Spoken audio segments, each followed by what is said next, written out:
Welcome to Magnificat TV news dedicated to offering news of the Church. Today is Wednesday, February 3rd, 2021.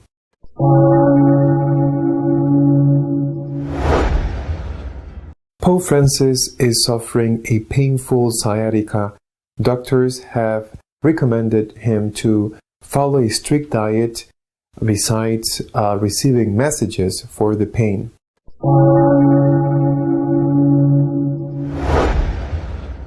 The President of the Pontifical Council for Christian Unity has rejected the German document that would allow Protestants to receive communion.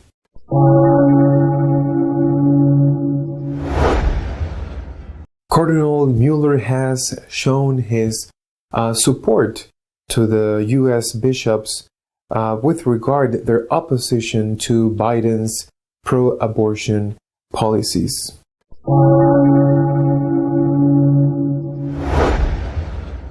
Amidst the COVID-19 crisis, the Portugal government has passed the euthanasia law, which would allow the killing of the elderly and sick people.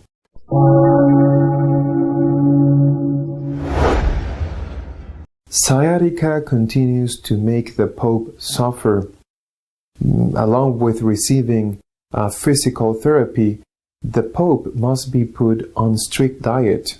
According to an Italian newspaper, doctors treating the Pope have reportedly asked him to follow a strict diet with the goal of making the Holy Father lose between 7 and 8 kilos in weight. This would reduce the risk of suffering the painful attacks of sciatica that Francis usually suffers. In fact, so far this year, it has already happened to him twice, having to cancel important ceremonies. In addition to the diet, the Pope is undergoing physical therapy sessions. The newspaper reveals that the Holy Father has recently undergone several medical tests, the results of which have ruled out further serious spinal problems. This recommendation by doctors is not new.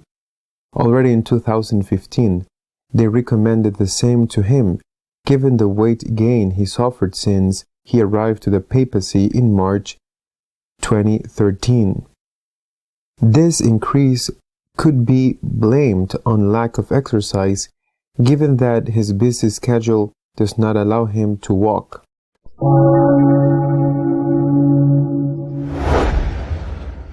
Cardinal Koch, President of the Pontifical Council for Christian Unity, has expressed his disapproval on the German bishops' project to allow Protestants to receive communion. Cardinal Koch, President of the Pontifical Council for Promoting Christian Unity, has expressed his displeasure with the latest document of the Ecumenical Working Group in Germany. Over 20 pages, the Ecumenical Working Group argues that the objections of the Congregation for the Doctrine of the Faith in September 2020 against intercommunion between Catholics and Lutherans are not justified. In the new document, the Ecumenical Working Group of Protestant and Catholic theologians insists that believers will in the future be able to participate in the respective celebrations of the other denominations on the basis of a decision of conscience. That is to say, whoever wishes to receive communion, even if he is a Protestant, may do so. On the other hand, last September, the Vatican rejected mutual invitations to the Lord's Supper by Catholics and Protestants. There is also no basis for an individual decision of conscience.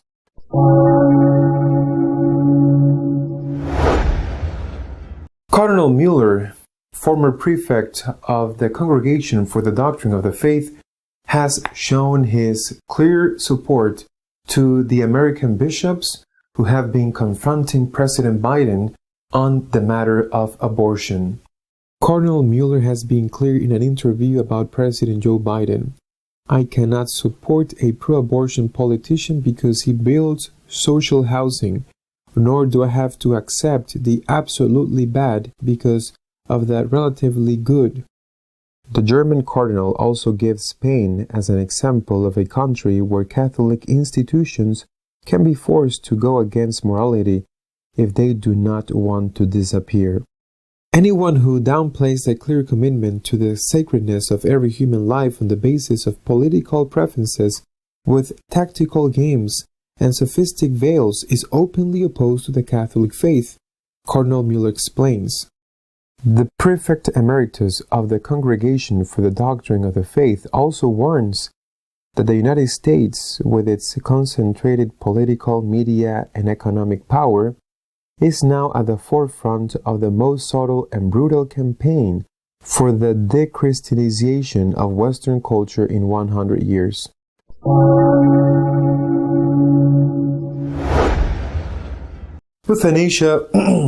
Euthanasia has been approved in Portugal. Now we hope that the new re-elected president would veto this law, at least temporarily. The Parliament of Portugal, the country with the highest COVID-19 mortality rate in the world at the moment, has approved the euthanasia law.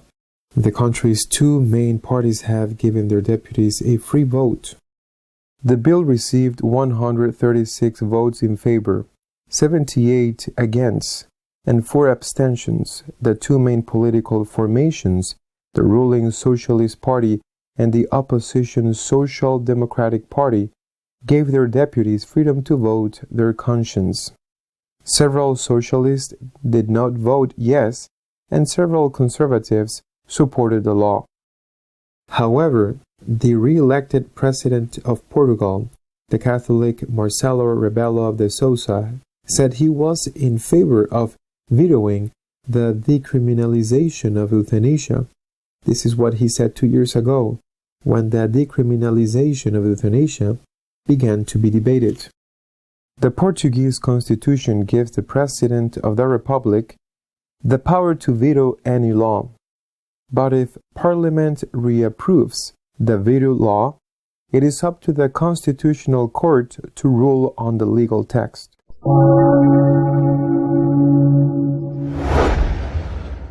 Our editorial this week is dedicated to commenting on the attacks that pro-life Catholics have suffered on the part of some U.S. politicians. The words of the influential U.S. Democratic Congresswoman Nancy Pelosi,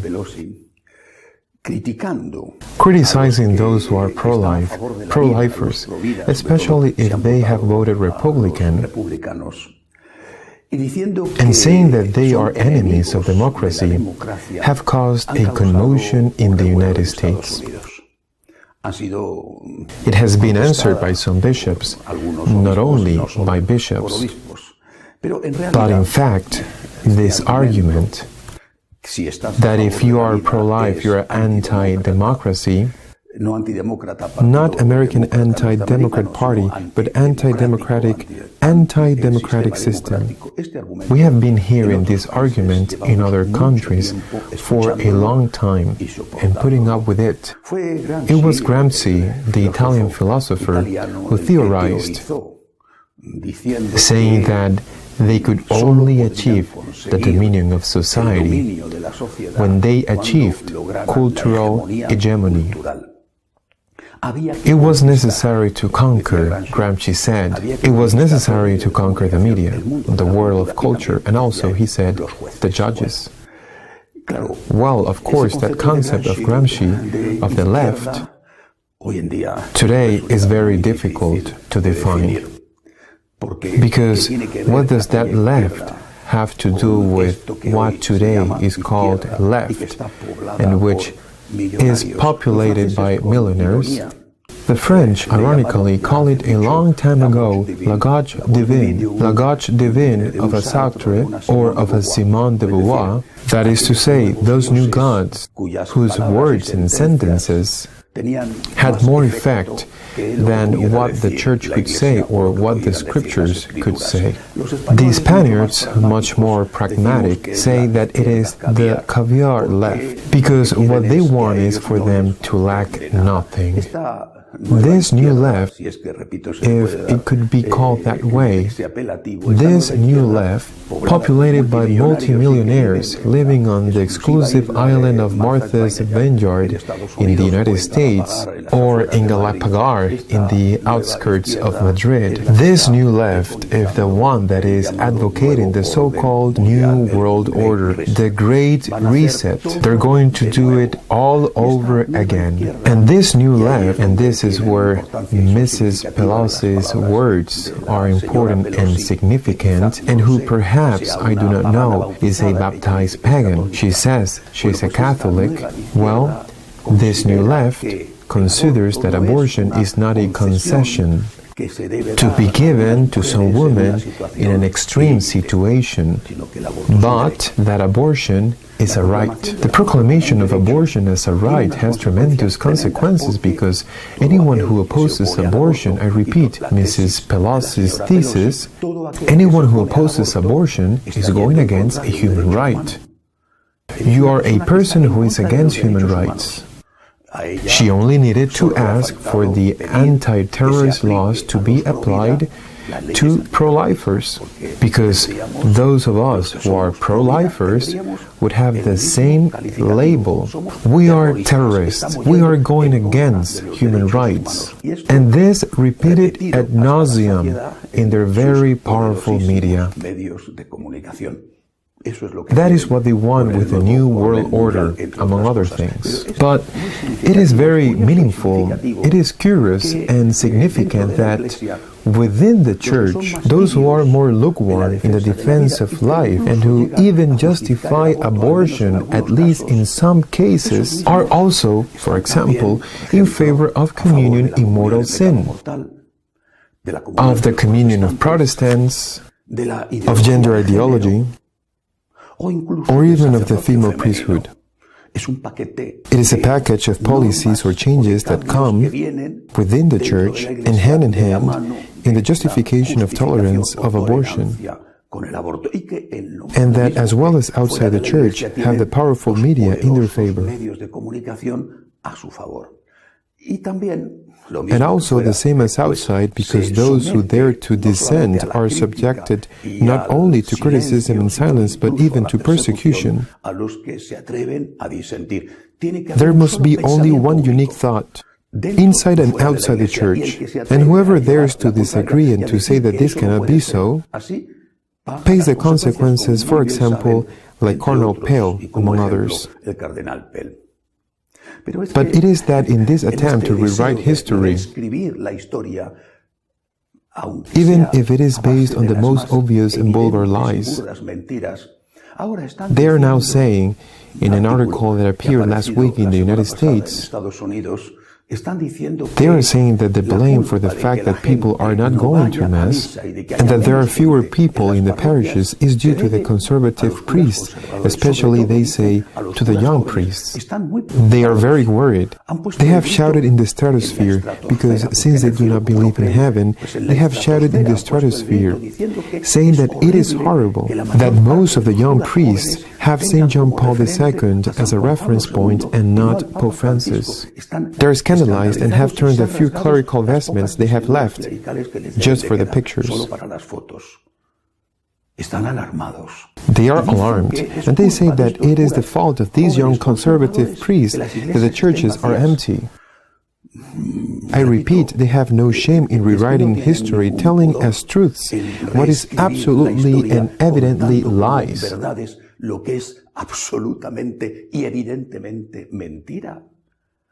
It is enough to see reality. It is this liberal progressive church, I repeat, the church of the female priesthood, the church of communion to anyone, to Protestants or unmarried cohabitants, the church that tolerates abortion. It is this progressive liberal leftist church, the church of the divine left and caviar. Well, it is this church that is emptying the temples and not the other way around. I repeat, reality is there, but they want to rewrite reality. And they have no shame in saying there would be more people in the churches and the seminaries would be fuller if our radical liberal thesis were imposed. It is a lie, but they sell it as truth. They have only two enemies. The first is reality. Reality is very stubborn.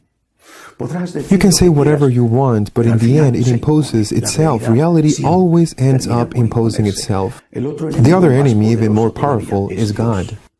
They believe they are sorcerers' apprentices inside and outside the church. They believe they are gods because they have stopped believing in God, obviously.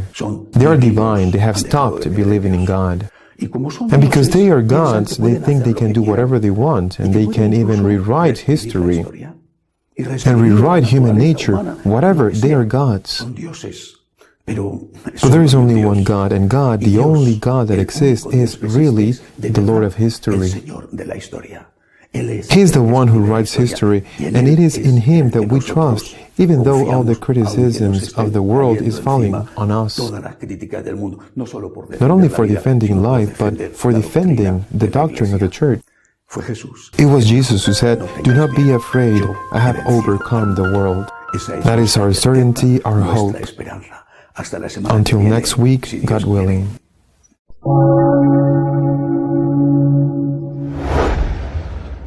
If you'd like to be up to date on what's happening in the Catholic Church, you may visit our website, catholicosonline.org. Until next week, God willing.